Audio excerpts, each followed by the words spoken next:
Alice in Wonderland, Chapter 11. Who Stole the Tarts? The King and Queen of Hearts were seated on their throne when they arrived, with a great crowd assembled about them, all sorts of little birds and beasts, as well as the whole pack of cards. The knave was standing before them in chains, with a soldier on each side to guard him, and near the king was the white rabbit, with a trumpet in one hand and a scroll of parchment in the other. In the very middle of the court was a table with a large dish of tarts upon it. They looked so good that it made Alice quite hungry to look at them. I wish they'd get the trial done, she thought, and hand round the refreshments. But there seemed to be no chance of this, so she began looking at everything about her to pass the time. Alice had never been in a court of justice before, but she had read about them in books. She was quite pleased to find that she knew the name of nearly everything there. "That's the judge," she said to herself, "because of his great wig." The judge, by the way, was the king, and as he wore his crown over the wig, look at the frontispiece if you want to see how he did it. He did not look at all comfortable, and it was certainly not becoming. And that's the jury box, thought Alice, and those 12 creatures. She was obliged to say creatures, you see, because some of them were animals and some were birds. I suppose they are the jurors. She said this last word 2 or 3 times over to herself, being rather proud of it, for she thought, and rightly too, that very few little girls of her age knew the meaning of it all. However, jurymen would have done just as well. The 12 jurors were all writing very busily on slates. "What are they doing?" Alice whispered to the griffin. "They can't have anything to put down yet before the trial's begun." "They're putting down their names," the griffin whispered in reply, "for fear they should forget them before the end of the trial." "Stupid things," Alice began in a loud, indignant voice, but she stopped herself hastily, for the white rabbit cried out, "Silence in the court," and the king put on his spectacles and looked anxiously around to make out who was talking.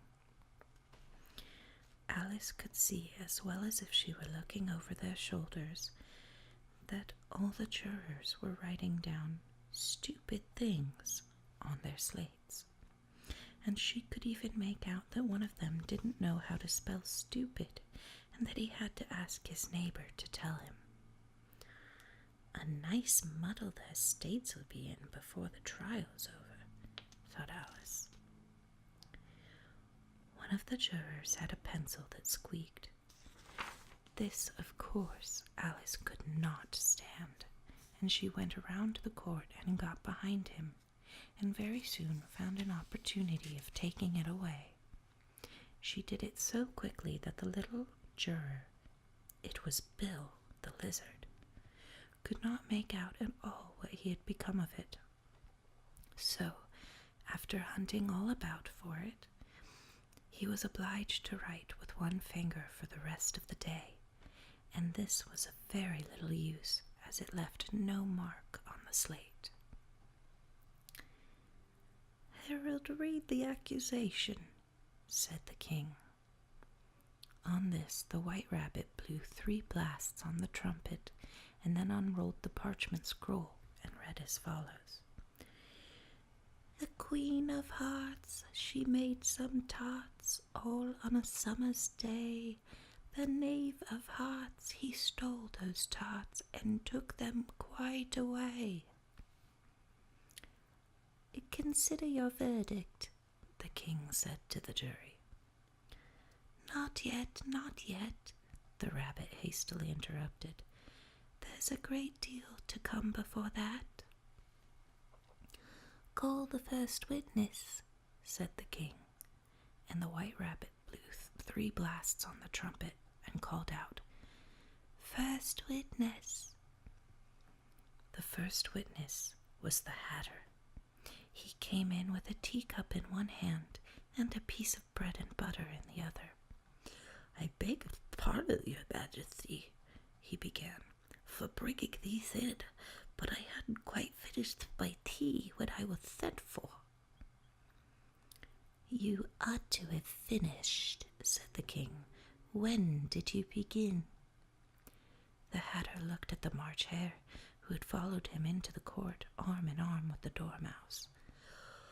The 14th of March, I think it was, he said. 15th, said the March Hare. 16th, said the Dormouse. Write that down, the king said to the jury.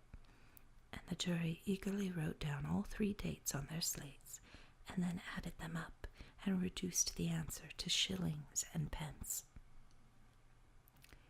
Take off your hat, the king said to the Hatter. It isn't mine, said the Hatter. Stolen, the king exclaimed, turning to the jury, who instantly made a memorandum of the fact. I keep them to sell, the Hatter added as an explanation. I've done nothing of my own. I'm a Hatter.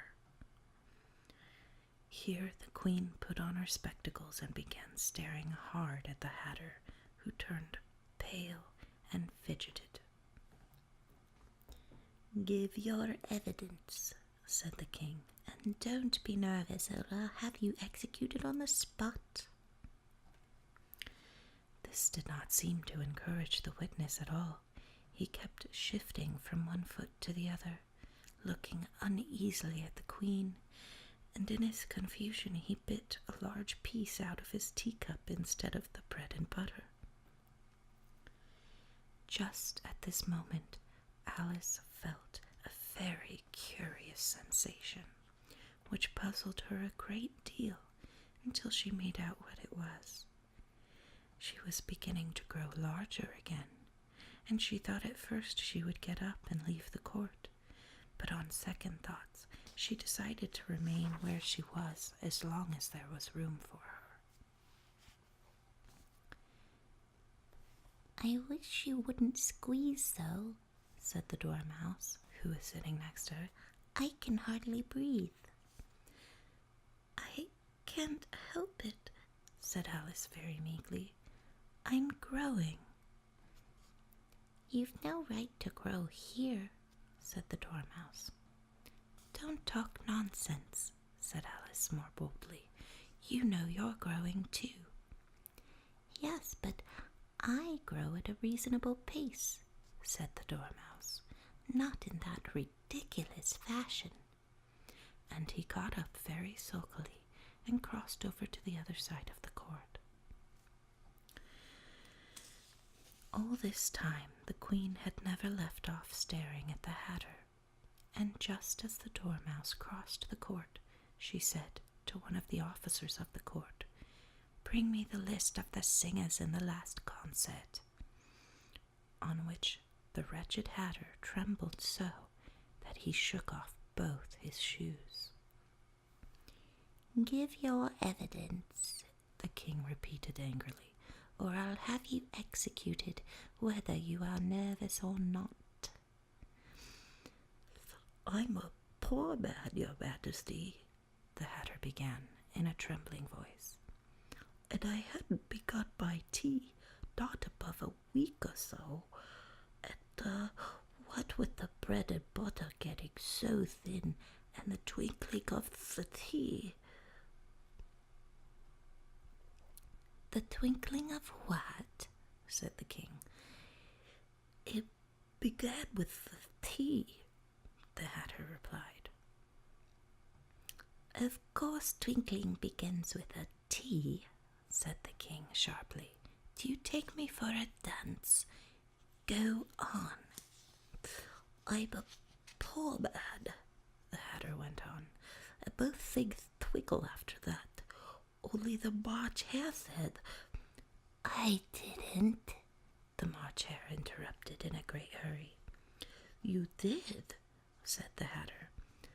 I deny it, said the March Hare. He denies it, said the king. Leave out that part. Well, at any rate, the Dormouse said. The Hatter went on, looking anxiously round to see if he would deny it too. But the Dormouse denied nothing, being fast asleep. After that, continued the Hatter, I cut some more bread and butter. But what did the Dormouse say? One of the jury asked. That I can't remember, said the Hatter. You must remember, remarked the king, or I'll have you executed. The miserable Hatter dropped his teacup and bread and butter and went down on one knee. I'm a poor man, your majesty, he began.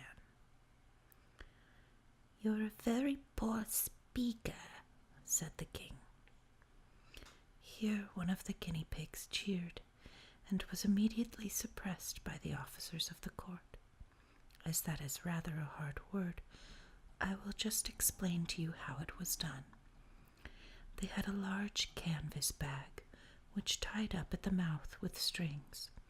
Into this they slipped the guinea pig head first, and then sat upon it. I'm glad I've seen that done, thought Alice. I've so often read in the newspapers at the end of trials there was some attempt at applause which was immediately suppressed by the officers of the court, and I never understood what it meant till now. If that's all you know about it, you may stand down, continued the king. I can't go no lower, said the Hatter. I'm on the floor as it is.